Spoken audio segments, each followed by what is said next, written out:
Good evening, everyone. It's our pleasure to welcome you all to the panel discussion presented by the Higher Education Club of Placement Cell SRCC. I, Satish, along with Aditi, will be moderating this session today. It is rightly said that nothing is more expensive than a missed opportunity.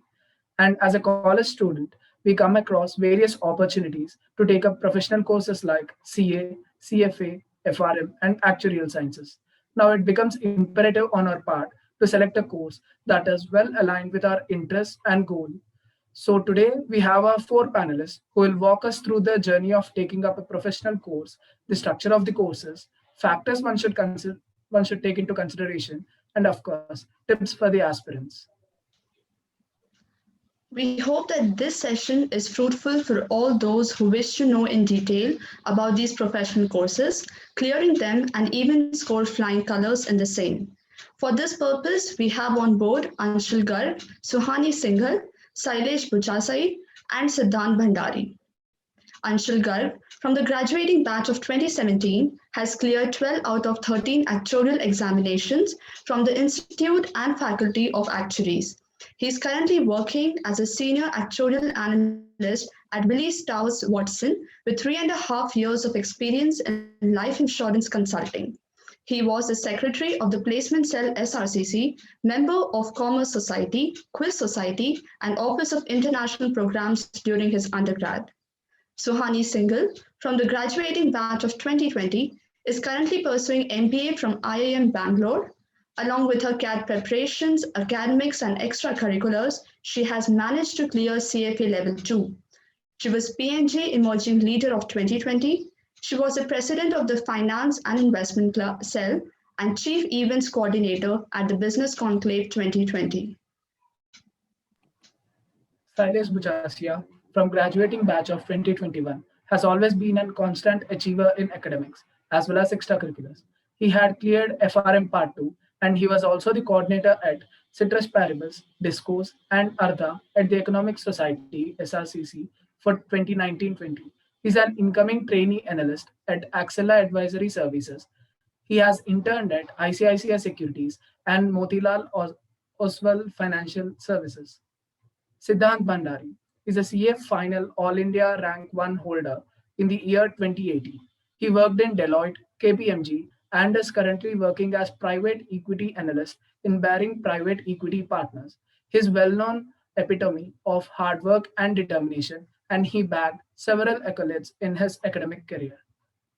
We shall now start with the session, and the audience can put up the questions in the chat box at the end of the session. Beginning with the session, I would like to ask the panelists to brief about the course, the curriculum, or the structure of CA, CFA, FRM, and actuaries. What does it have in store for its aspirants? Basically, what is the scope of this course? I'll go first if that's fine with everyone. So I'm representing here actuarial science as the domain. And if I first say try to give a brief about actuarial, like what it is, then very broadly speaking, it is a discipline which applies mathematical and statistical models in order to, you can say, manage risk. So on a very broad note, it's a kind of a risk management domain where you are concerned about, say, identifying risks and kind of modeling the risk and modeling the future, and then developing the appropriate solutions in order to manage that. So to kind of give an example, consider insurance. So if you are working for an insurance company, you need to know that what kind of claims can the company expect in the future. So it's about modeling that future part, which actuaries are really skilled at. And from the sounds of it, I guess you would have kind of understood that it would tend to be a kind of a technical, a quantitative, and a very numerate field. So that will be basically, I think, a brief and broad overview of what this particular course entails. Now, talking a bit about, I guess the second part was on what's the structure of the course. So I'll just enumerate that a little. So there are various exams under actuarial, and currently the number of exams stand at 13. So these exams are divided across various series, if you may, and these various series have various names. So briefly explaining what these are. So the first series is called Core Practices, and there you'll primarily find several foundational courses. So courses which kind of sets the base for you in order to progress further in the field, set out the basics. Then you have a core practices series. So they consist largely of like application based subjects, which include subjects on say modeling and communication. Then come the specialization exams. So then you've got a series called Specialist Principles, which consists of total 9 exams. However, you only need to give 2 of them depending on the specialization you have chosen. And finally, there's a Specialist Advanced series, which consists of 6 subjects, I think, and out of which you only need to give 1 corresponding again to the specialization that you have chosen. Now, out of these 13 exams, there's no say prescribed order as such as to which order you need to mandatorily follow to achieve your say fellowship. However, of course, you'll want to give the foundational subjects first. That is the core principle series first before you move on to the next ones. And exams are held twice a year. So the period at which they are held can vary across the institutes, but they are held twice a year. And majorly from an Indian context, there are 2 major institutes which students generally like to give the exams from. They are the Indian Institute, which goes by the name of Institute of Actuaries of India. And then you've got the UK Institute, which goes by the name of Institute and Faculty of Actuaries, UK. So that'll be, I think, a brief on the course. And now maybe coming to the last part of the question, which was more on what's the scope or what's in there for the students are pursuing this particular course. So what's the scope is like you get to make a career in one of the associated fields, which broadly correspond to the various specializations which are available under the professional course. So you can work in life insurance, general insurance, health insurance. It can be retirement benefits, investments, and lately there have been a lot of emerging fields as well, such as say banking.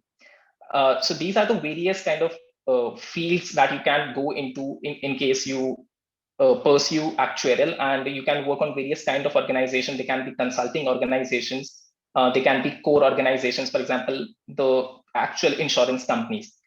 Now, even within a company, there can be multiple departments. So, but overall, at least currently, the scope of the actuaries or the broad fields that actuaries work in correspond to the various kind of industries I listed or the various specializations that I listed.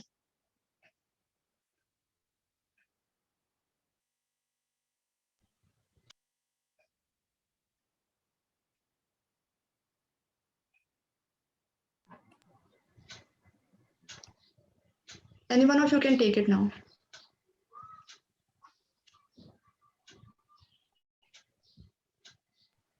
Okay, so I'll be talking about the CFA program here. So the CFA program is a Chartered Financial Analyst course, and it's a certification program offered by the CFA Institute, USA.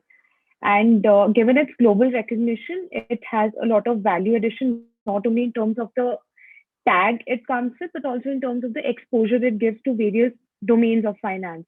So first, I'll talk about the structure, and then I'll move on to what the utility of each level or of each of the domains here is. So the structure is such that the exam is divided into 3 levels, and you need to clear each level to reach the next one. So there's level 1, level 2, and level 3. Level 1 encompasses somewhere around 8 to 9 subjects like economics, fixed income instruments, equity instruments, derivatives, and financial reporting and analysis, etc. But the level 1 is something which covers topics in a greater breadth than a depth. So that is basically to give everyone an exposure, and it acts like a leveler for people who do not have prior exposure to finance, and even for those who do have a prior exposure to finance and economics but want to get the basic set. Level 2 delves much deeper into the more practical aspects. So while level 1 is a theoretical and concept-driven course, level 2 is more driven by practicality. So So the exam structure is also such that in level 2 there are question sets. There are passages which test certain concepts, and they're really linked to what the real world problems in finance may be like. And level 3 is a subjective exam in which you actually carry out financial analysis, and you go around and manage portfolios and create devices and instruments to maximize, to set the objectives straight for whatever clients you're working for. So that is the kind of setting level 3 is conducted in. So what the utility of all 3 levels is that if I talk about my personal experience, level 1, I took the exam just to make sure whether finance is the field for me and whether I am really interested in pursuing this further. When I took level 1, I realized that as my basics are set straight, I would want to delve deeper into this, which is why I took level 2. And that was a wholesome experience and all, because it teaches you a lot of things which are not taught traditionally in college courses or in the courses BCom or economics at SRCC would offer. So you're valuing the company, and you're also working on arbitrage strategies in derivatives. So that is kind of fascinating. And level 3, I'm yet to take the exam. It's this year, later this year. But level 3 encompasses a more even more practical exposure into all of these subjects I'm talking about. So that is what the utility of this course is.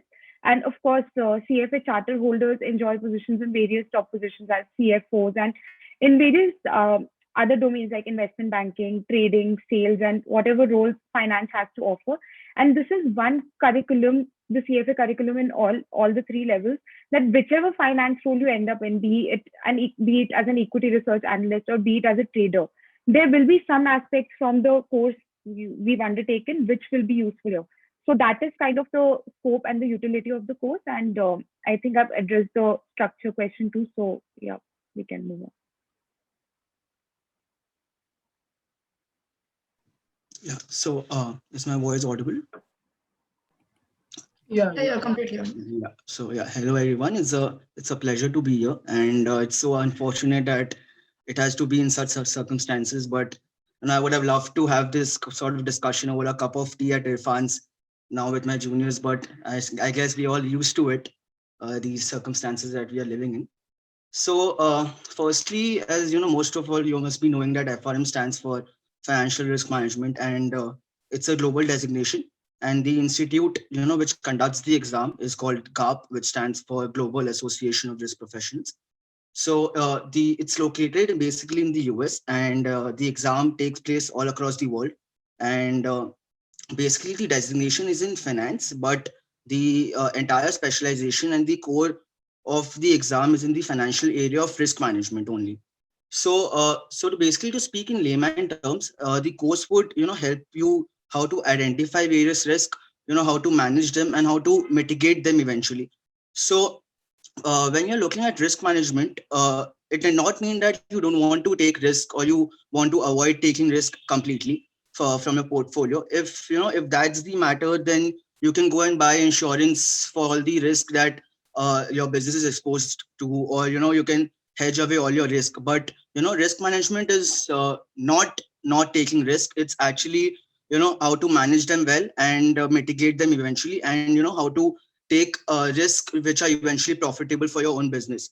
So like it's pretty straightforward. For example, if ONGC doesn't take risk of oil prices going up and down and the volatility of oil prices, then why would someone like you and me would invest our money and put our money in ONGC? It's pretty straightforward that if you don't take risk, no one would give you return for free. So that's pretty much about the course.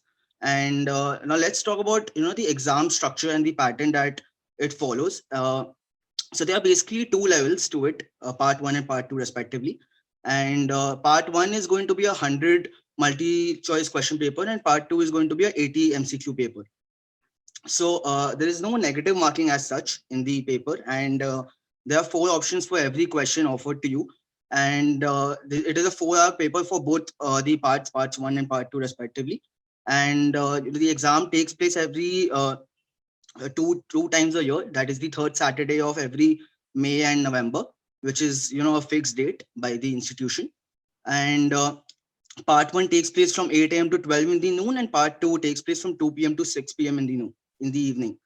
So first, let me make this thing very much clear to everyone that it's very much possible to give both the parts at one go, and you can very much possibly clear both the parts in a single shot. But according to me, I would advise you not to go for that sort of setup, because the syllabus that way becomes quite huge and it's difficult to tackle. So like suppose you're sitting for both parts 1 and 2 at the same date, and in that case you have to clear part 1 first for your second part to get evaluated. So like uh, let's say if you haven't passed part 1, you would never know what your part 2 results would have been, because the GAP institution wouldn't even evaluate your part 2 paper. So yeah, but I would not want to discourage anyone in that regard. If anyone has a good finance base, or plenty of time to study all the 170 readings at one go, and you might have a very good chance of clearing both the levels at one shot.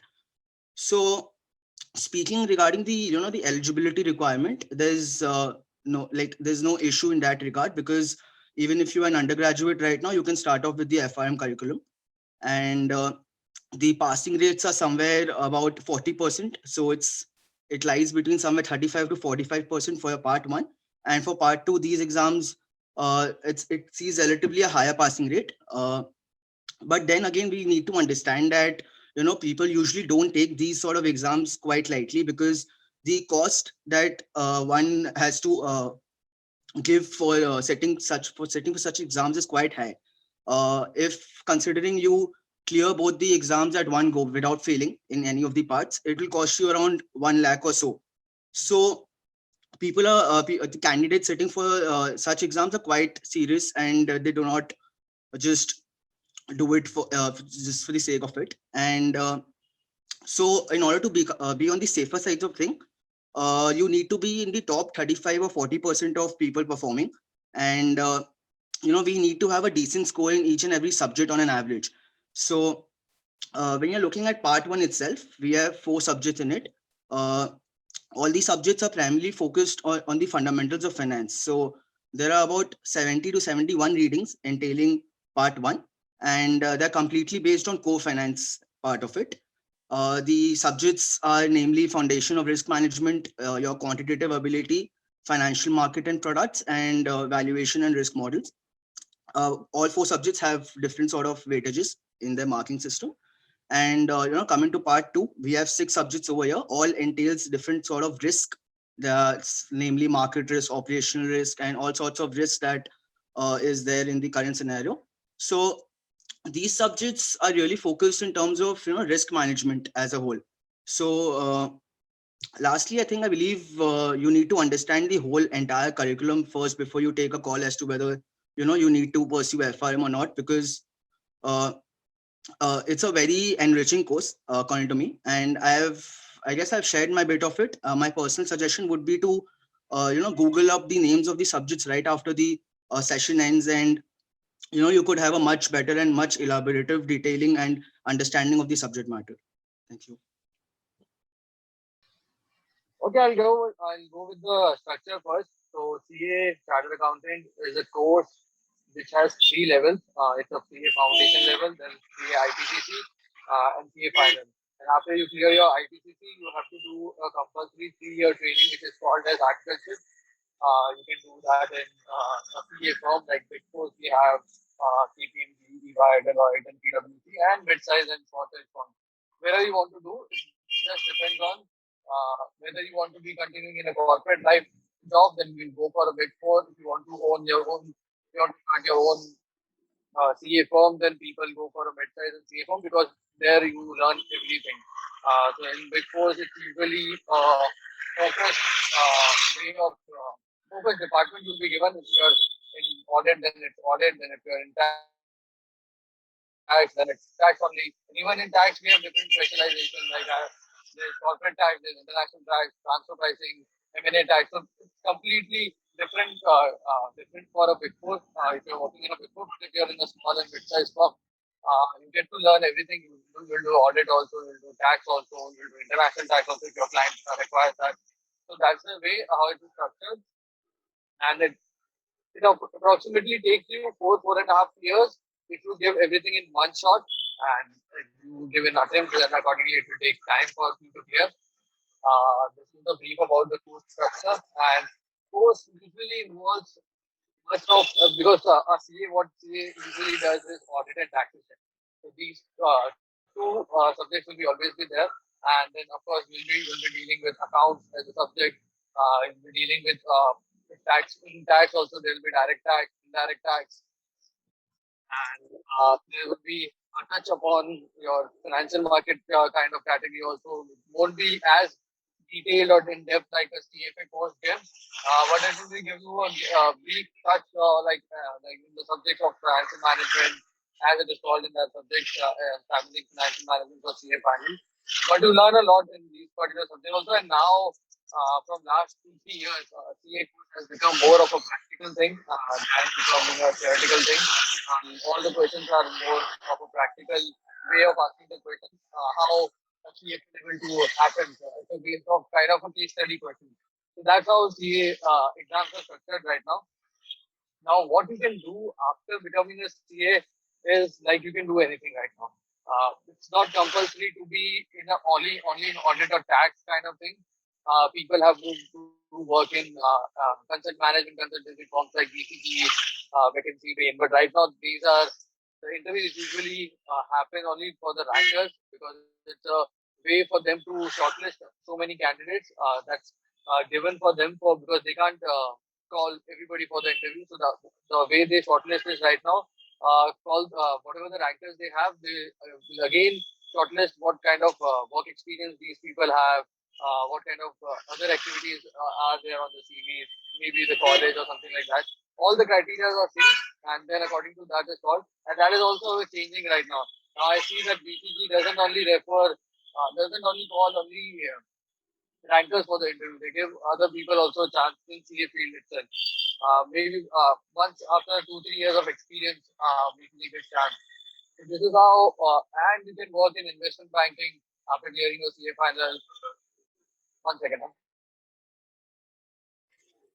You can work in investment banking. You can work in private equity also. Private equity is more of a thing like you go from management consultancy and investment banking, then you go to a private equity. For me, it happened by a chance that one private equity firm came for us our campus placement, which is conducted by ICI itself. I went through that, and I was lucky enough to get into a private equity directly without going through IB and consulting role. So this is how structure is of like the exam structure is and what you can do after CA. So it's a wide thing. It's not restricted. Earlier it was restricted that a CA does an audit and tax work. It's not now restricted to that. There are a lot of fields available outside, and even after doing CA, I've seen people starting their own startups. You can see recently a company called Boat has raised some $100 million from Howard Winters, and that is the co-founder of that company is a CA. He worked in that field for some time. Then he wanted to start something different. He started that. I usually see a lot of examples in all different fields. Like you do a particular course, but when you want to shift, you want to do something else, you can shift to that. So any course is not restricted to something. You might want to do because you want to gain more knowledge about it before starting something else. And this is how the course is structured and the opportunities it offers. And any other questions if you have, I'm happy to answer. Thank you, panelists, for briefing us with the course, its curriculum and structure. Moving ahead to our next questions. When should one start preparing for the course, and what is the time commitment involved? And if there's any coaching required for it?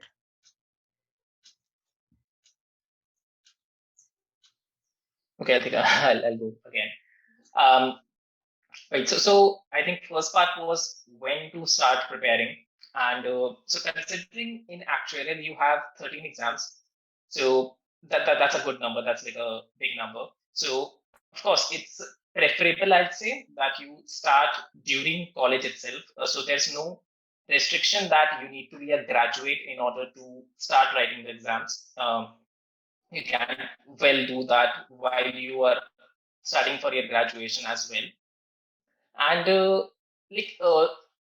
definitely clear giving the exam thing that goes on to when you're actually working after your graduation. So of course, you can imagine that it can get a little difficult to manage exams alongside your work. So I'd say it's definitely a good idea to start giving the exams in college, because that helps you, first of all, to capitalize on the kind of amount of time that you have while you're doing graduation relative to when you're working in a job, in a full-time job. And secondly, you can also assess for yourself whether this is the field for you and whether you would want to make a career into this field. So next part of the question, I think, was on time commitment. How much time do you need in order to do the various subjects in the course? So an average estimate, I'd say, per exam would be 200 hours. That's, I guess, based on uh, what's set out by Institute of Faculty of Actuaries, one of the institutes which offer actuarial as the certification. Now, of course, this 200 is an average. There can be subjects which require a lot lesser time and subjects which require a lot more. On an average, it translates to about 200 hours per subject. And considering you've got around 13 exam, it usually takes about 4 to 6 years for someone to complete all the examinations, because as I mentioned, there are 2 attempts in a particular year. However, that doesn't mean that you can write only 2 exams. You can even write more than 2 exams, 3, 4, and how many you'd like, of course, balancing how much time you have and how much preparation you can put in. So it can take about, say, 4 to 6 years, but of course, that 4 to 6 years could be like out of that, around 1-2 years you have already made up for during your graduation, and then within 2-3 years of working, you are able to qualify as a qualified actuary. Now, final part of the question, I think, was on coaching. So coaching isn't, I'd say, mandatory. Self-study can definitely suffice. In fact, I haven't exactly taken up coaching for any subject. It's rather through self-study that I've been clearing the examinations. Also, for the later examinations, the specialization examinations, there are like I'd say negligible coaching facilities available in the first place. So most probably at that stage you'd be self-studying only, especially considering the fact that you'll be working in a full-time job, and it will be really difficult to manage coaching along with your self-study along with your job. So you can definitely self-study, but in case you feel like you need a push, you need some additional support or guidance, then definitely do go for coaching. And both the options are kind of open to you depending on what you feel more comfortable with. And even in terms of coaching, there are various kind of resources available. So you can find physical coachings, you can find online courses or online like webinars and stuff, so that you can use for your coaching needs, I'd say.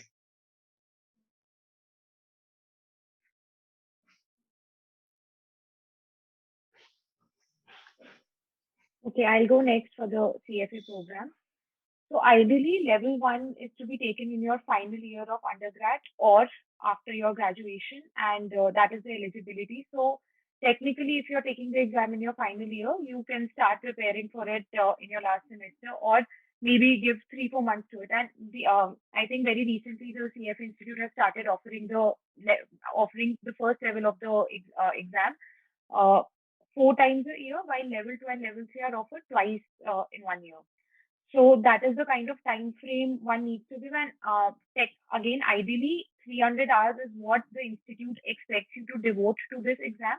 But of course, if you're in your final year and you have your BCom and Eco courses sorted, it would take a lot lesser time. So maximum limit to the number of hours you need to give would definitely be somewhere around 250 to 300 hours. But on a minimum side, people clear the exam even after preparing for like maybe 20 days or a month, because it covers only the basics.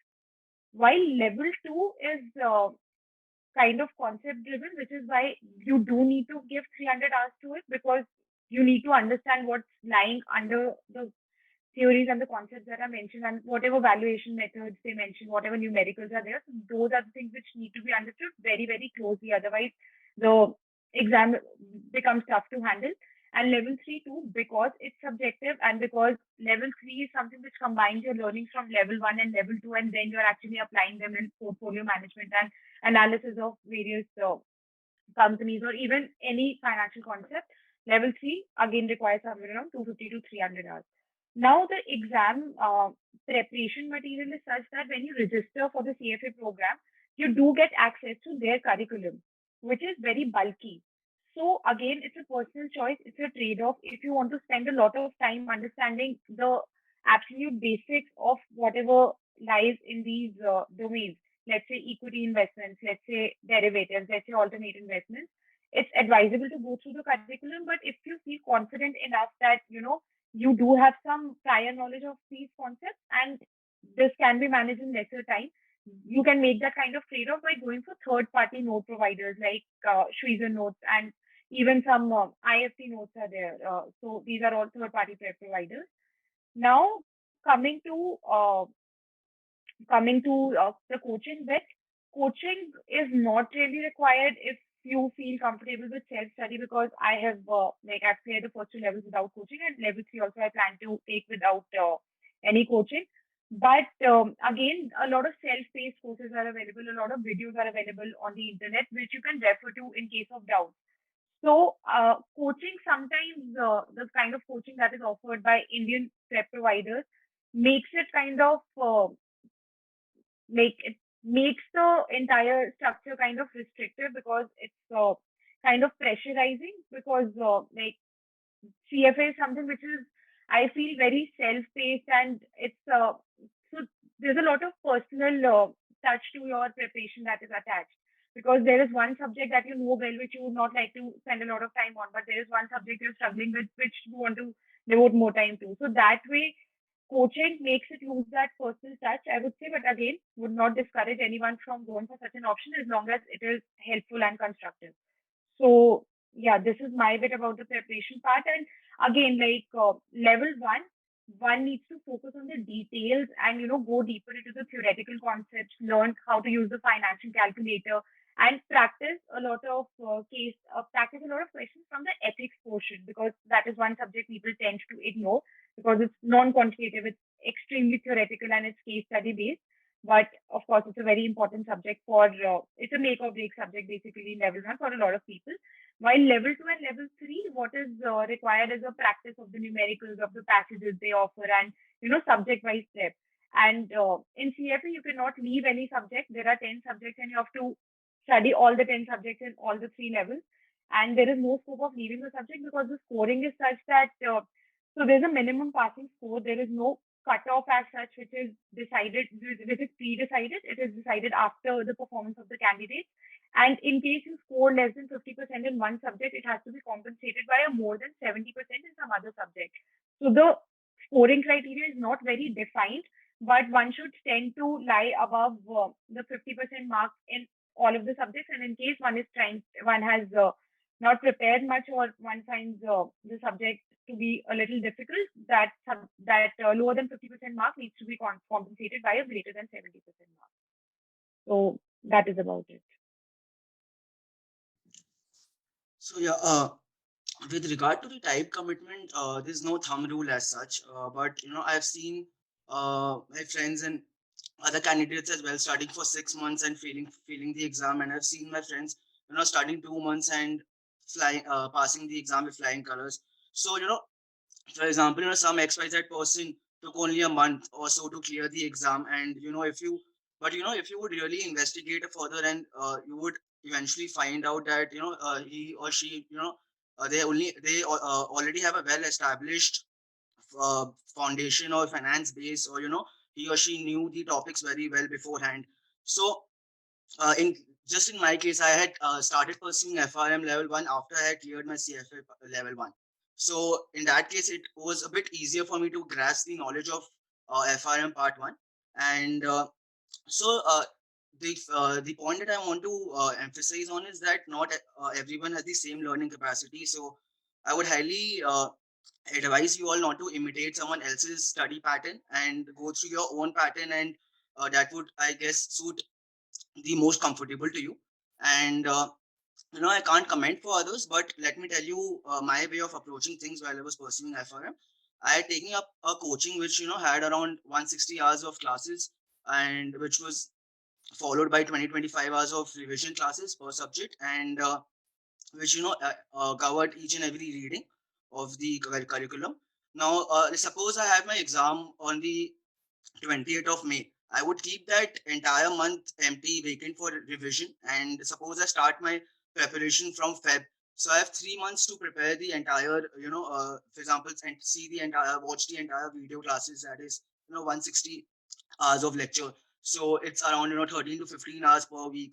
But it might sound very straightforward and pretty simple, but tackling college exams, society work, I know it can be hectic at times, and alongside extracurricular activities, competitions, it makes a sort of difficult for you to pursue that sort of routine. And so, but it all boils down to the effort that you're ready to put in to pursue such sort of courses. So there are people who start off late and still manage to clear the exam, but my advice would be to start off early, as you will be, you would be having time to practice extra sums after just understanding the concepts. And this of course goes without saying that there isn't any hard and fast rule that if you study for 6 months it's guaranteed that you will pass, and if you only study for 2 months, it's there are high chances that you will fail. So that's with respect to the the time taken to start preparation. But with respect to whether you require coaching or not, I personally found it very useful to have subscribed to coaching in my while I was pursuing FRM, because there are places in the curriculum where you would be requiring some sort of technical and practical front to the theoretical part of the knowledge that the books are trying to impart to you. Also, people who do not have any prior knowledge to finance would find it difficult to read and understand the entire concept at one go without any external assistance. So in such curriculum, this is also a very like happening problem, that there are unlimited sources available online, which becomes very distracting.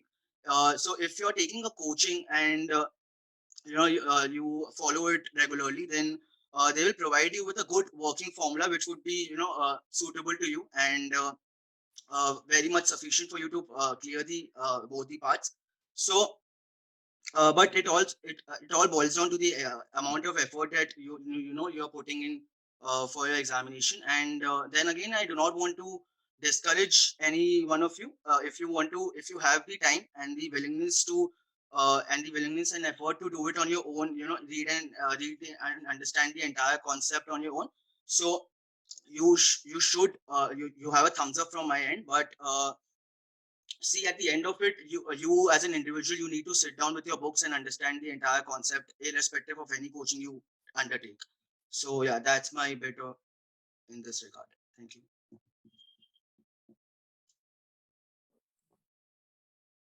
Yeah. So for the CA, particularly the course, when should start? Usually people start after their 12th standard. They give CA foundation, and once you clear CA foundation, after 9 months, you can give your IPCC, and after after clearing IPCC, 3 years after, you can give your CA final. So this is how course is structured, and this is the only way where you can give. You don't have different options of giving exams. These are the way you have to give exams. So you can start whenever you want, and usually, if somebody wants to start after their undergraduation, they can go directly with the IPCC and then the CA final. So they can do that also if you are going after undergraduation. That is a different case. Time commitment involved is usually huge time is required for these particular studies because the course is very vast, particularly for CA, and usually it involves taking coaching classes. Reason why always suggest taking coaching classes, because if you can do the self study, that is okay. Everybody can do that, but it will take you more time, and you won't be able to give time to other things what you may have. And this is the way. And usually after CA, after your foundation, you have 9 months left, and usually 4 to 5 months goes in coaching, and last 3 4 months is for your self study thing. And you can uh, the way you want to study, you can study, but usually requires a lot of studies, like I'll say 8 to 10 hours per day in last revision time. That is what it requires for CA IPCC. I'll say, because last 2 3 months you study religiously for that. But whereas CA final is involved, which is considered to be a vastest course that can ever be, that is CA final. Uh, the course is very vast. It's not tough. because you get 3 years to study that course. What you have to do is make your concepts very clear and keep on revising those things. And because along with your CA final preparation, your articleship is also going. You are already working in some form, so you get very less time. So it's morning you will have classes from, let's say, 7 to 10. You after 10 you're running to office. 11 to 8, 9 in some cases, or normal 11 to 7 would be your articleship time going on. You'll be learning a lot about what you're studying, and more than that. And after that, you will have to give time to revise those stuffs, whatever you have studied in your classes. Study for the study start preparing for your final exam studies. But usually what happens is you get a 5 to 6 months leave before your CA final exams. So that time you have completely for your studies. There's no work, nothing. So that time you can so once your classes is done during your articleship time, or some classes usually remains, which you can be completed once you go for study leave. So that is the given time you have that. So that full time you can give to your studies, and now it depends how much you've already done as a in classes, then how much is your left. So accordingly, you have to give time. And basically, even in CA final, so you have that 4 5 months last that you have to give for CA final studies. And what lately I've seen that people while doing articleship is able to clear 2 levels of CFA also. And this is a trend which I've seen in big fours. I don't know about mid-size and small-size firms, but this is the trend that people are able to clear. One level is very easy to clear during the articleship, because it's not much of studies for CA, because you have already studied certain subjects in your IPCC, and certain whichever you have not studied, but you can study that. So it doesn't take much time. Level 1 and level 2 is usually what I've seen people doing that. So this is how it's what's required in CA. And yeah, I think I've covered everything. Time commitment, coaching, and everything I've covered. Thank you for sharing your insights. Moving forward, I'd like to ask you to please share your journey in your respective course. Okay. Um, right. So I got to know about actuarial in college. I guess maybe second year of college, and like I read more about it, and I got to know that it's a field which involves quite a good component of mathematics and statistics, and these were kind of one of my favorite subjects. I have always like enjoyed working with numbers, working with quantitative fields. So I decided to give actuarial a shot, and I gave one or two examinations just to kind of get a flavor of the course, just to see like if this is something which I would want to pursue, because of course that's a quite a big time commitment, and that is something which is defining your entire career ahead. So I gave a few exams. I really enjoyed the exams, and that's why then I decided and made up my mind that maybe this is like something which is meant for me, and I would like to go forward and pursue this particular career line. And after that, I kind of gave more exams, and by the time I graduated, I had cleared, I guess, 3 examinations. So during that time, there used to be 15 examinations. Now that is reduced to 13. So out of the 15 exam, I had cleared 3 exams by the time I graduated, and I had also gotten a campus placement in one of the actual firms. So since then, it's been around 3.5 years that I've been working at the same firm, and I'm giving exams alongside. And currently, I'm just left with one exam, and which that I'm expecting to write in April, so another couple of months. So hopefully, in the next few months, I'll be able to call myself a qualified actually.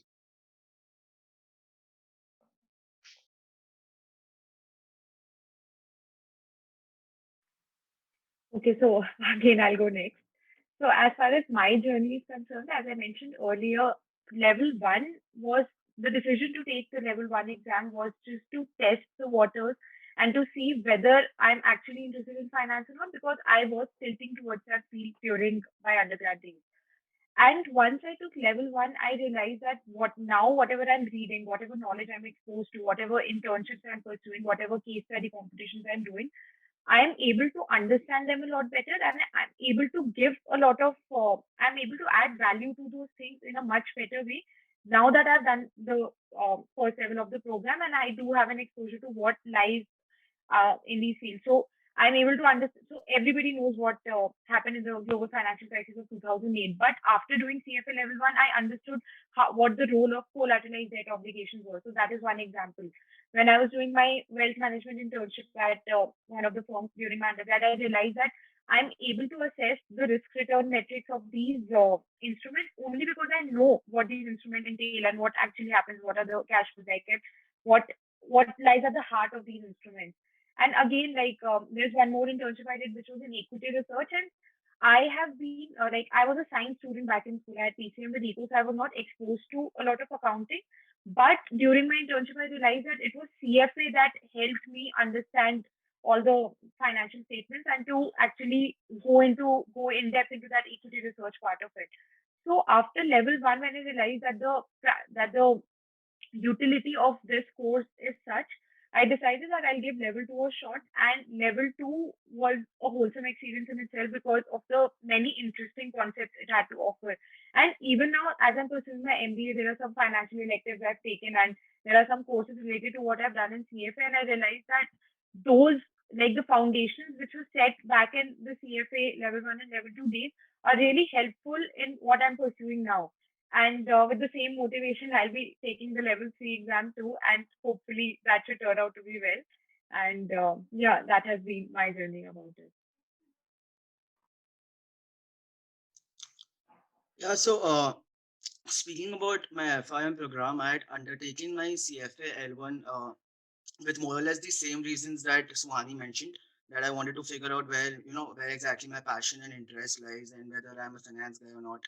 So while pursuing CFA at level 1, I figured out that I was really, I had an innate understanding and liking towards the subjects in CFA program itself that entailed the different sort of areas and subject matters that entailed risk topic and on similar lines. So I decided to pursue FRM, which offered me a good blend of risk management and risk valuation models in its entire curriculum. So, all the financial institutions, banks, energy sector companies, all the loan giving, hiring, leasing, purchasing, all similar kind of institutions nowadays demand FRM cleared people. And so risk management in itself is a wholesome enriching experience, and it's a very more important function. So this is what really persuaded me to sit for my FIM curriculum.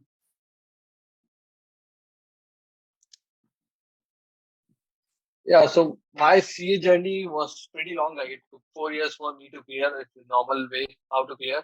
But I was not very serious in when I started my CA foundation and my IPCC. I was not that serious of doing CA, but I just wanted to do something else of my college because I knew that time that college won't give you anything. You need to have some degree other than college. That's why I started my CA foundation. At our time, it was called as CPT. I gave the CPT attempt, cleared that.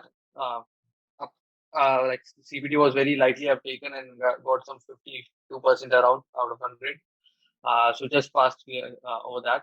Then IPCC started, but again my IPCC you have to do regular coachings, but my college time it didn't allow me to join these kind of regular coaching classes.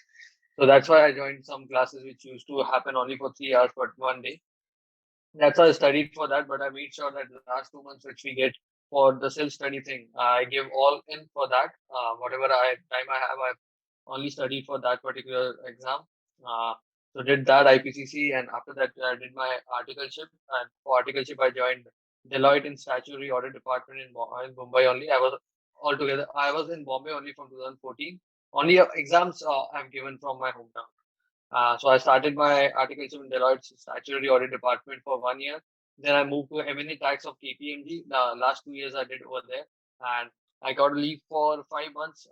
Along with the articleship, I was able to complete 4 classes, and 4 classes were remaining when I went for my leaves. I had 5.5 months in my hand to cover all the course and do my revision and everything. That time I completed my whatever coaching was left and all the all the subjects which I've already studied. I have revised those things. I was able to do a revision of 4 times in that 5.5 months, and that's how I gave the exam and cleared it. Yeah, that about it. Thank you for sharing. I'm sure students got inspired with your journey.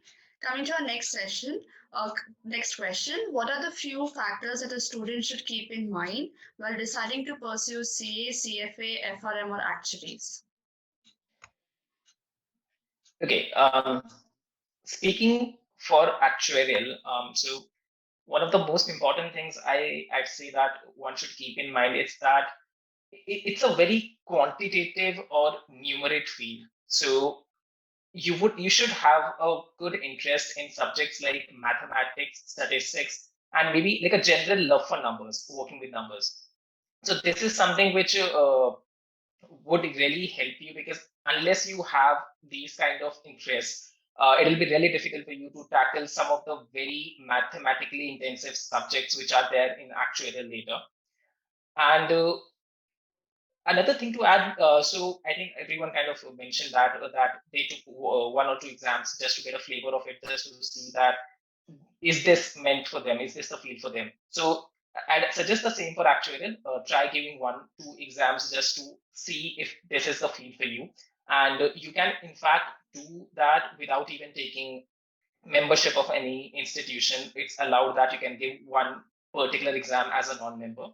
So that's something to keep in mind. And one final thing would be, I'd say you need to ensure and maintain that focus and perseverance. The reason being, like, it's gonna be a long journey. It's not a matter of say just a year or two. It's gonna take some time for you to qualify as an actuary. So you need to have that focus, that kind of looking at the goal, the ultimate goal, and you need to be consistent and make efforts towards that continuously, and not kind of lose confidence, because it's gonna take some while. So you should be well prepared for that.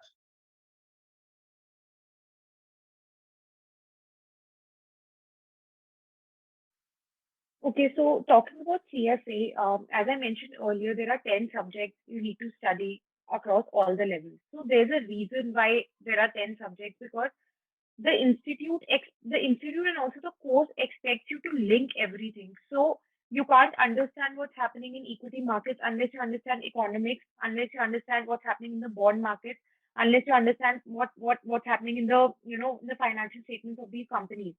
So the ability to link everything and analyze everything in a very comprehensive manner is what it entails, and that is why one needs to make sure that that analytical bent of mind is there, and that perseverance to pursue this with a very passionate mind is there.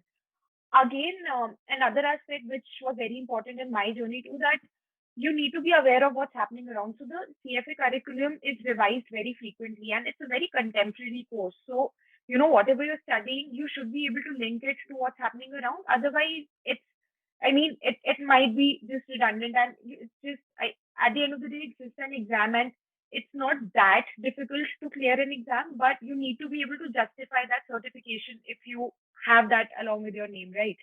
So that is another aspect, that apart from the ability to link everything together and to be aware of what's happening around.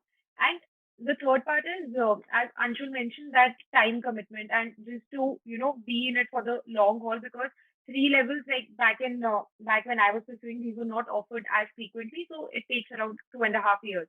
And not just in terms of years, but it's also the fact that in college or even beyond college, there are a lot of other things you're pursuing. And at the end of the day, CFA is just a certification. So that mental barrier is there, that, you might not give it as much time as it requires. And again, time commitment is a necessary but not a sufficient condition. Unless you can justify it, as I mentioned earlier, along with your passion, it's not worth it. So these are some 3, 4 points we need to keep in mind. And of course, like there is this mental barrier around CFA, that people who pursue CFA will land up in finance roles. But I know people who've gone into consulting roles, who've gone into finance departments of like companies like HUL, Colgate, and all. So there is a lot of applicability of these concepts in these roles too. So that should not restrict one from pursuing this field. As long as the interest to understand what lies at the heart of finance is, I think it's a good enough field to venture into. Yeah, so I believe that I've already answered the question to it in my previous answers as well. But my one major suggestion would be that FRM is a curriculum that you cannot just, as others mentioned, you cannot just sit for part one just to check or validate whether you are a finance guy or not, because it's quite the both parts are quite extensive in itself. It entails around 170 to 180 chapters altogether. So that's one major suggestion, that you need to browse through the entire curriculum, the subjects that the curriculum has to offer, and the one major uh, like advice from my end would be to uh, first figure out that whether you want to pursue this curriculum or not, whether you see yourself as someone who's working in, for example, a risk management area down the 5 years down the lane, or you see yourself as a finance guy who's tackling such situations as in your career later on. So then only it makes sense to pursue a curriculum like FRM. And I believe you know uh, you have to study and understand the entire concepts which the curriculum has to offer, because at the end of it you have to understand that you are not studying just for the namesake or for the destination sake of it.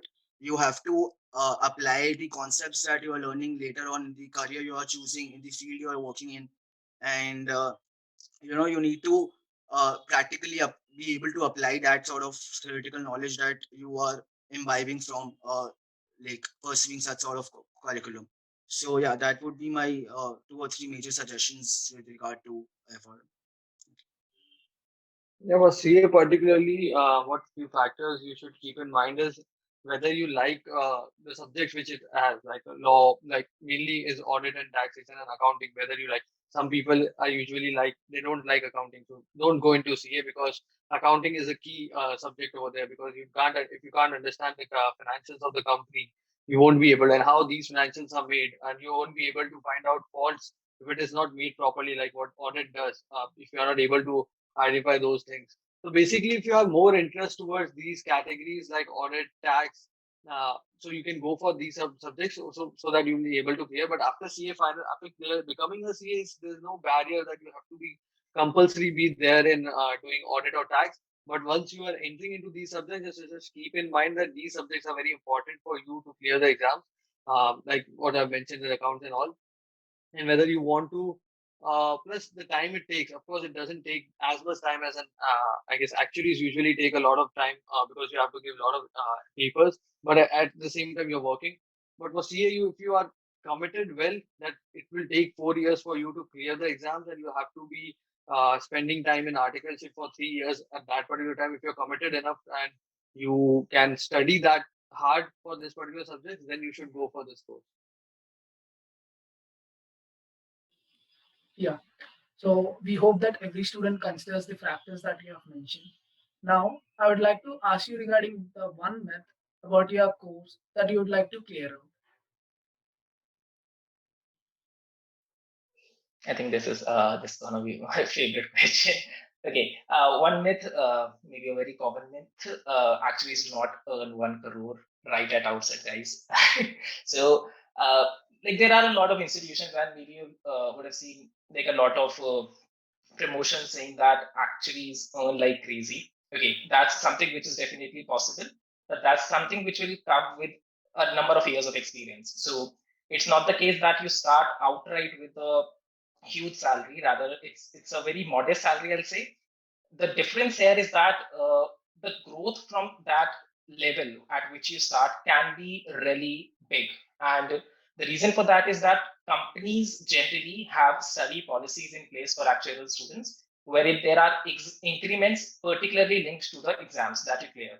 So in like apart from just the say annual or promotional increments that you get, there are also specific increments for each exam that you clear. So of course your salary can grow exponentially after you start progressing in your career. But again, be wary of the fact that that's not the case right at the outset of you starting your career in actuarial. And maybe if you just allow me maybe 1 minute or so, I'll just kind of bust another myth. Should be quick though. That a lot of people have this notion that you need this many papers, you need say X number of papers in order to get a job or in order to be say considered for a job. That's not true, to be honest, because that purely depends on the requirements of the company. A lot of companies hire students without any exams as well, as long as they are willing to pursue actuarial after they land the job.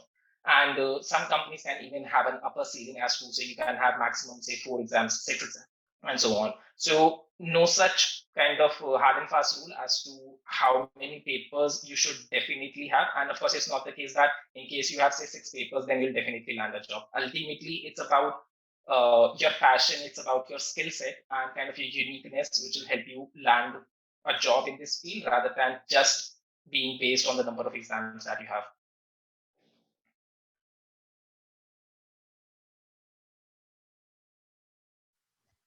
Okay, so the one myth I would like to bust here is that people feel that CFA as a tag is your golden moment to make it into the shortlists of the company, which is the mindset of a lot of people. That is not true, and it might land you up on the shortlist, but during the interviews, if you're not able to justify your CFA tag with the again, not with the theoretical aspects, nobody is going to ask you in the interviews what the formula of CAPM is. Nobody does that. They actually ask you, like they'll ask you some very practical questions. So that kind of needs to be addressed, along with the fact that your profile needs to, like, if you're really interested in finance and that is the reason you're pursuing CFA, the profile needs to be wholesome, and like you need to have something apart from CFA too, which shows your interest in this. Because ultimately, as I said earlier, CFA is just an exam, and it's not that difficult to clear exams. And one more thing that, like, I'm going into the placement side of it, but what usually happens is that even if you do not have finance internships or finance projects on your CV, if you have anything that is remotely related to anything analytical, you're going to be tested, and that will be kind of linked to the CFA prep that has happened over the past few months or years. So that is one thing which needs to be kept in mind. If you have an FRM designation on your CV, or say you have cleared 1 or 2 levels of CFA as well, uh, with my personal experience, it will surely boost your chances of getting you a shortlist if you have a wholesome CV, showing your interest both in uh, pursuing curriculums like CFA, FRM, or taking part in competitions which is based on similar lines, and having similar kind of designations as as society heads, or uh, pursuing the similar lines of action. But after you get a shortlist, it's all dependent upon how you perform in the interviews, because uh, you shouldn't be expecting the same kind of questions thrown at you by the interviewer, which would be asked by a non-finance guy. So the person across the table would be expecting a hell lot of more technical knowledge in your answers that you would be given in an interview, if you're sitting after you get a shortlist. So that in that case it equalizes the entire the process of interview. So that's the one myth that I want to clear, that pursuing CFA or FRM would uh, like boost your chances of getting good jobs in finance sector or consulting sector. One myth I'll say, if somebody has mentioned that CA is the toughest exam in India. I don't know who has said that. This is not certainly a case, because I was in CPT. I will tell you my marks. I got around 109 out of 200, where rankers usually get 180 up. In IPCC, 1 second, sorry. In IPCC, I have got, there were, I guess, 8 subjects. Out of that, 3 subjects I got just borderline marks of 40 marks. If 1 mark below, I would not been able to clear that. Uh, was able to pass the full exams mainly because of my practical strength or practical subjects. And in CA final, I realized what mistakes I've done before in my foundation, my IPC, why I've not given so much time to it. So yeah, I realized those mistakes and studied well, and I was able to secure a rank in CA final. Before that, I've never been able to secure any rank in anywhere, not in my school or not in my any exams. So it's not the toughest exam. It's just a myth about it. The just thing is that the course is so vast that you don't remember things, and that's what you have to identify, how you'll be able to remember all those things in that, because before exam you get 1.5 days, and how you'll be able to cover that vast subject in that particular day. That's the key for this particular exam, because you might study for 3 years, but at least at the end you have to just have 1.5 days to revise that particular subject, and that's the vast course. That's the key where people don't understand that at front only, that this is what you have to do. And as placement wise, also I will say that now C is not restricted to just audit and tax. Nowhere.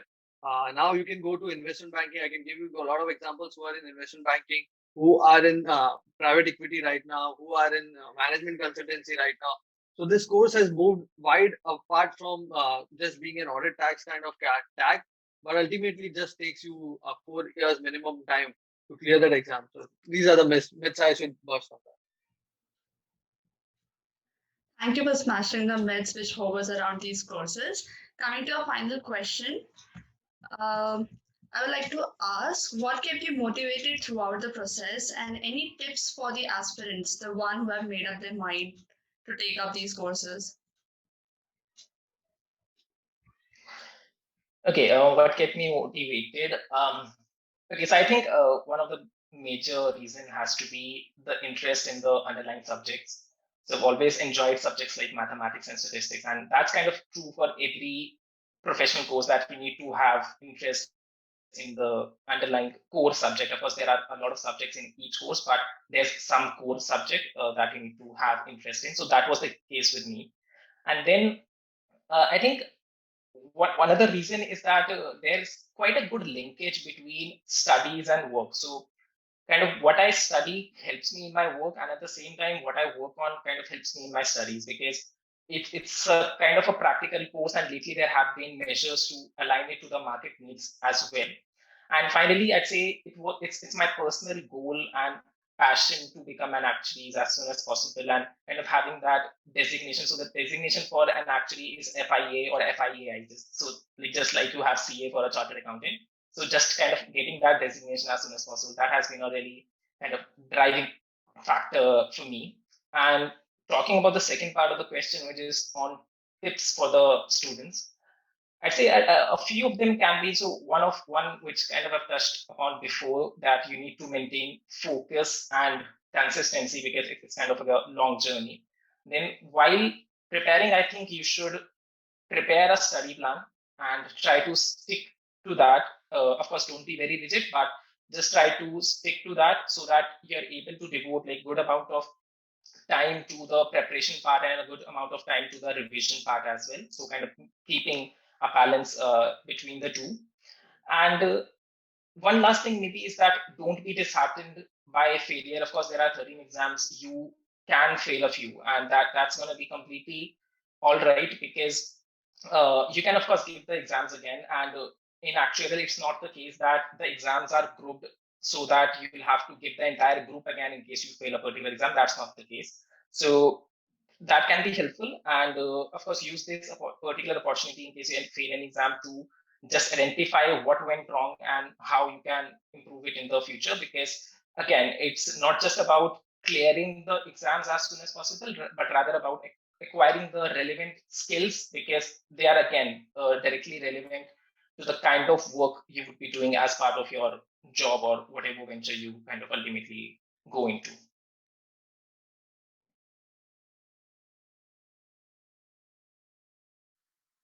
Okay, so as far as my factors for motivation are concerned, I think my two key takeaways from my college life have been: one, the society exposure, whatever clubs and committees I was a part of, and second, it was this course.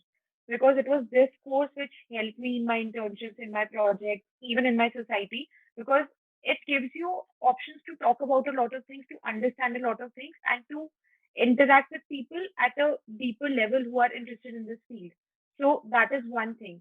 Second is the practicality and the flexibility. So as I mentioned earlier, that the subjects, the 10 subjects, are such that you can pick any concept from any of these and you can apply it to some concept that is something that is happening around you, or something that you might need in your professional life. So, as I did one equity research internship, a lot of concepts of CFA were very useful there. These summers, I'll be interning with Citi as a trader. So, I'm sure that the linkages I was talking about, that to understand what's happening in the equity market, understand what's happening in the bond market, understand what the trends in the derivatives markets are like. So all of that gives you a lot of flexibility to go into different career options, and even not just different career options within finance, even understanding the subject. So if let's say I'm interested in valuation, after doing CFA level 2, I'll take up a more deeper course of valuation and they'll be like just go uh, go into a more expert insider analysis of that subject. So that flexibility is there. And as far as the tips are concerned, so first is that once you start preparing for the exam, you need to decide the order of the subjects which you want to do, because there are 10 subjects and it's bulky. So, the ability to remember things and the ability to revise these subjects over and over again, that plays an important role. And second is that the curriculum is seen as very heavy by people. So a lot of people go for Schweezer notes, but the curriculum questions are one thing that shouldn't be ignored. So even if you decide, even if you want to take that decision of not reading everything from the curriculum, you should at least practice all the questions that are available and make full use of the resources that are available, at least on the practice end of the spectrum. And third is that, when we are doing our economics honors or BCom honors, so whenever we are preparing for an exam and there are, let's say, like very arbitrarily, I'm saying there are 100 topics and 8 topics you don't understand. So you just memorize those 8 subjects, you do well in the exam, and it's all done and dusted.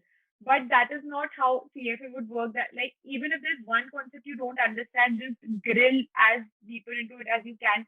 Talk to people, talk to tutors, instructors, and just get all the concepts right, because it might happen that this one concept might lead to, in level 2 or level 3, it might lead to a lot of newer concepts, and it might just mess up a lot of your foundational understanding of the thing. So these are some tips I have, and other than that, like, of course, there are some personal anecdotes to it, which people can for which people can reach out to me whenever they want to. Yeah, so I guess what really kept me motivated throughout the entire process was like the enthusiasm for finance that I've had and the love for the subjects that I've had, which entail the entire curriculum. So while pursuing FRM, it was always like I was learning something new, which eventually kept me going. And the concepts that I've imbibed through the curriculum and the entire course, has really helped me in a lot of uh, in my internships, in a lot of competitions that I have taken part in, and in my college curriculum as well to some extent. So I believe the benefits that I reaped out of the curriculum and the sort of value additions that I was having through the entire curriculum helped me, uh, pursue the FRM program, and it really kept me motivated throughout the entire process.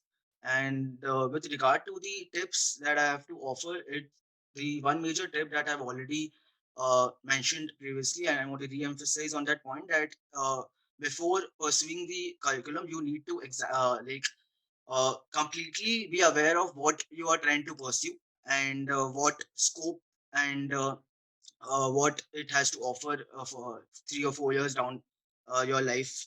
And it can be right after the session, you can simply go onto YouTube and search for some introductory videos on subjects, and you have to do that extra bit of effort. You have to put in that extra bit of effort to understand the uh, concepts. As Swani mentioned, that suppose you are not able to understand anything, but you just mug up like that's how we have been doing, right? In school or in college exams, it might as well, it works in our favor. But even if in an FRM exam it works in your favor, you eventually go forward and become and get the designation beside your name. But eventually you have to apply that theoretical knowledge into a practical field of work. So yeah, that is my one major advice, that you shouldn't be looking to mug up and clear the exam just for namesake. And yeah, and at the end of it, it all boils down to your personal interest and where really your passion lies. So I would really recommend you all to have a good research of the entire curriculum before you think of pursuing it. So what kept me motivated to join, first of all, join Seikos and keep doing it was when I was, I guess, 19 years old, you were thrown into a big four. You were working with the corporate, how corporate usually works. So getting that kind of exposure at such young age was very impressive. And of course, once you are cleared IPCC and you have CA final one final exam left to get that tag of CA in front of your name. So everybody is already self-motivated to clear that exam, so you don't require any separate motivation for that. I guess the reputation what CA gets after clearing, because it's just one day when everything changes. Once your results are out, before one day before you're nothing, and one day after you are just a CA. So everything changes after that. That kept me motivated to do this subject, and of course, I like the work. I love the subjects which were there in this. And plus, when I say it's a vast particular course, then you learn a lot. You learn a lot. You learn about finance. You learn about balance sheets, finance, or complete accounting part of it, audit part of it, markets related thing also. Now I think economics is also included in CA curriculum. So you learn everything. You learn everything what's there in that full view about it, and then after that you can do anything what you want. So that's what kept me motivated to clear this exam.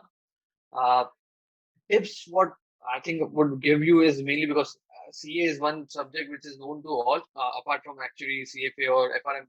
These are kind of new subjects which very less people take that, but right now that might be increasing from now. But tips, I would say that if you want to do CA, then you will have to be focused and determined. And at the early age of life, you will have to work. I think you will have to slog those hours of work. You might have to work someday 18 hours of that kind of work also has to be done. So you should be ready for that, and you should be very sporty about that. Yeah, I can work for that particular time also, and keep an open mind to learn different things. What I will suggest that what I missed during my articleship time was I was mainly focused on my studies and work only. Now I think you can do more on that. You can do with articleship, you can learn other different things also, because ultimately what matters is your knowledge. And that allows, and I guess you are exposed to that kind of thing, then you should take advantage of that. When you're exposed to this kind of jobs and these kind of articleship you're doing, and you're working with the management of different companies, you should be able to understand those kind of businesses also. It might take a little extra effort from your side, but you should do that. And that's how you learn. And ultimately, after clearing whatever you are, whatever degree you get, ultimately your knowledge matters. If you have just theoretical knowledge or bookish knowledge, nobody will hire you. Ultimately, practical knowledge matters. So whenever you're getting time to learn different things, go for it and push yourself out of your comfort zone, because growth is always there when you are not when you're out of comfort zone. So that's what I wanted to say. Yeah. Thank you for sharing your valuable insights. Now, the chat box is open for the aspirants to ask the questions.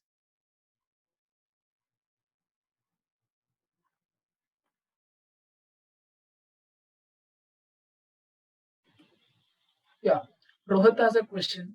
So, what's your suggestion on giving CFA exam semester 5 or semester 6? So I think it should be like once you're eligible, you should take the exam as soon as you can, because in semester 5 and semester 6, there will be a lot of other things you will like to be a part of. And you either somebody is taking CAT or somebody is preparing for placement. So all of that needs to be streamlined with your CFA prep. And if you're taking the exam in your fifth term, in your fifth semester, that means that you're preparing for it right in your second year, that is in your fourth term. So that gives you a lot of time in your fifth and sixth term to pursue whatever you want to do after college. And I can see another question as well, which is revolved around CFA with MBA.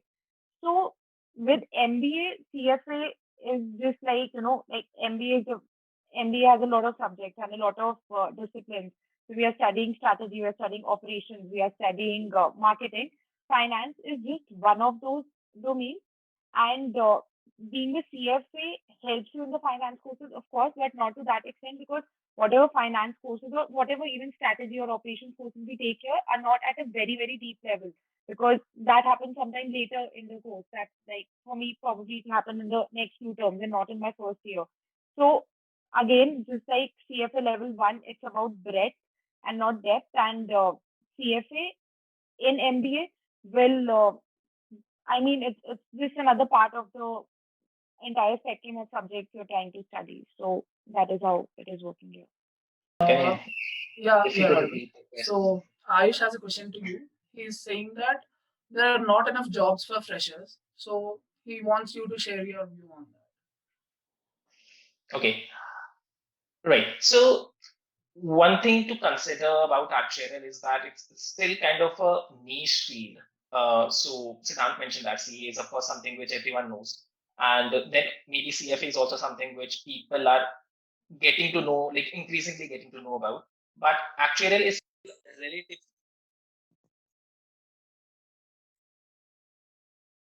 Um, sorry, got a call again. Right. So, but actually, something which is still kind of a niche field, and that's why there is bound to be a little demand supply imbalance. You can say. However, so I'll admit that there can be a little problems, but it may not be as great, maybe as is advertised, and especially considering that lately more and more companies have been looking forward to making campus hires. So I remember that back when I was in placement cell during my college time, there were only like about one company, two companies at max, which used to recruit actuaries. But lately, more and more companies have been approaching campuses in order to offer fresh entry level jobs. So that, of course, is definitely helpful. And then there has been an increase in the number of people that they've been taking in as well. So that, like, personal example is my company itself, for which the hiring has increased by like 2-3 times in terms of number of students which are hired.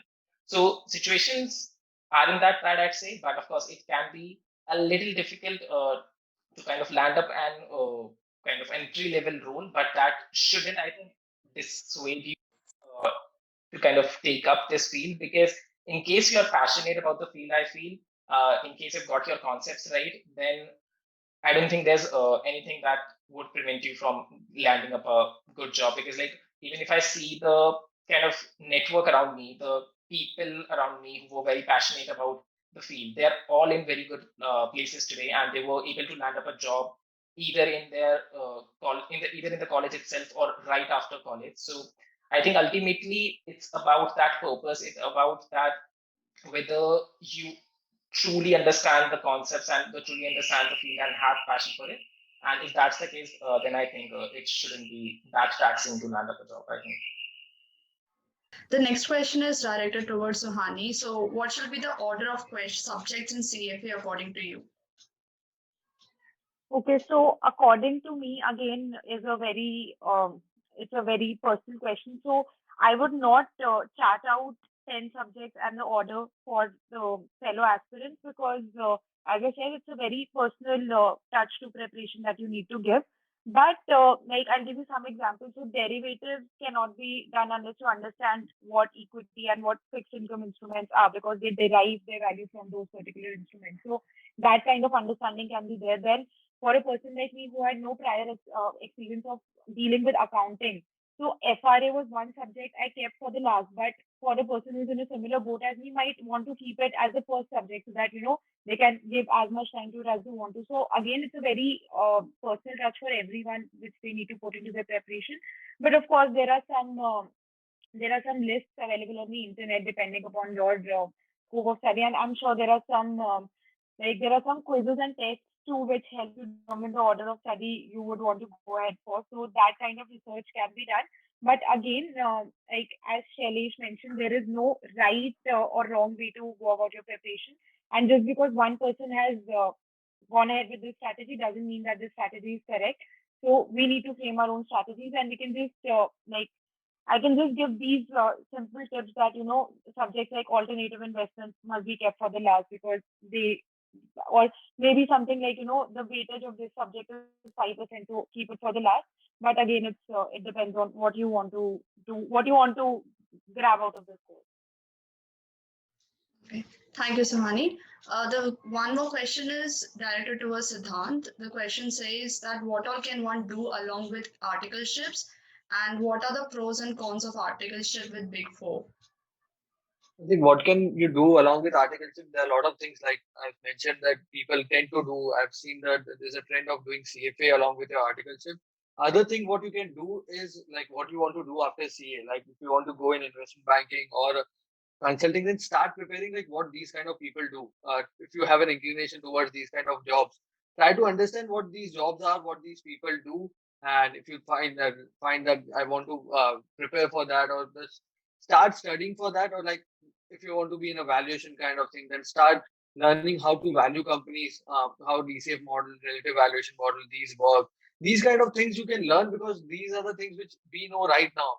I didn't know I didn't know this thing when I was in articleship. That time I didn't know that these kind of fields also exist. So if you what I will you can I'll suggest is that do more research on what jobs are available for after becoming CA, and try to start preparing for those jobs also. Try to learn what kind of work they do, and so you'll be well ahead after you're clearing exams. Because after you clear exams, there's only minimum 1 month left for your interviews to start. So that time, I think you won't be able to catch up with what these job interviews require you to be. So that's what you can do. Also, you can do any other whatever hobbies you have. You want to be a fitness enthusiast or something like that. You can join gym or something like that. So don't restrict yourself just to the work and studies. That's what I wanted to say on that. So we have another question directed towards Siddhant. So Krish says that it has been seen that there's a large influx of CAs in B school. So do these students hold an edge over someone from a commerce field pursuing an MBA for investment banking roles? So I didn't get. There are a lot of students in B schools who are already CA. You're saying? Yeah, influx of CAs into B schools. Yeah. So do you think Mhm. these students have an edge over normal commerce student in investment banking roles? No. There's no edge or something like that. Lately, I've seen that CAs have got into IIM Ahmedabad. I guess last batch, I've seen around 12, 15 people in my circle. I've seen that they have been able to crack IIM Ahmedabad. I think IIM Ahmedabad is also moving from just being an engineering, 90% engineering background student to allow commerce students to should also enter in that. So that's why I'm saying CA is nothing like, it's not just focused on audit or tax on right now. You have a vast field to, even if you want to, after clearing say you want to go to different fields, you can go into that. And if you want to pursue MBA also in top B schools of India, you can get into that also. And there's I don't think so there would be an edge. But what so even if you're sitting in IIM Ahmedabad, there'll be 200 candidates graduating from that, and for placements there'll be only 50 seats, 40 to 50 seats. So when you're in IIM Ahmedabad, you're competing among those 200 people. Now, whether you're a CA or normal engineering background, you're competing for the same seat with 200 people. Same happens when you clear CA. You are competing with the wider audience who are applying for an investment banking. And I've never not seen yet, because a lot of people have moved from investment banking directly after CA. Usually jobs are very less, so of course they will have to filter it out somewhere according to your whatever knowledge, past experience you have.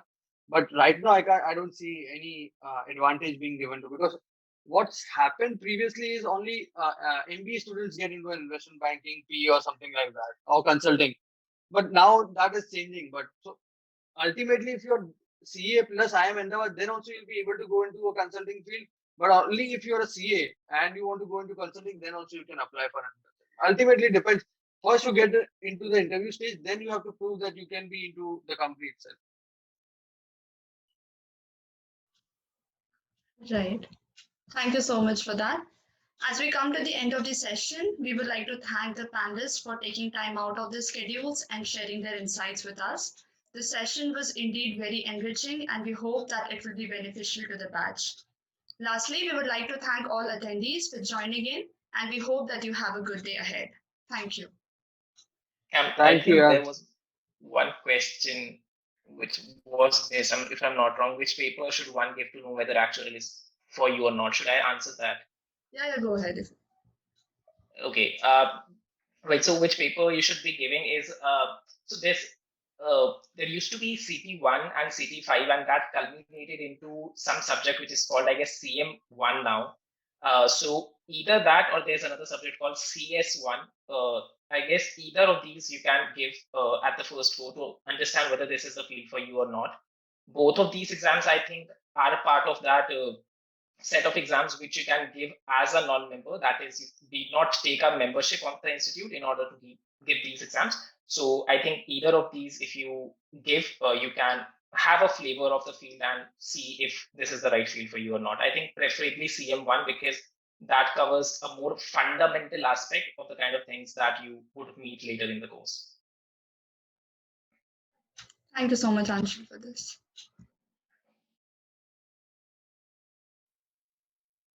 Thank With you, this, thank you, SRCC Placement Cell for conducting this, and thank you, panelists Anshul, Shailesh, and Suhani for sharing the stage with me. And thanks everyone. Thanks a lot, everyone. Thank you, everyone.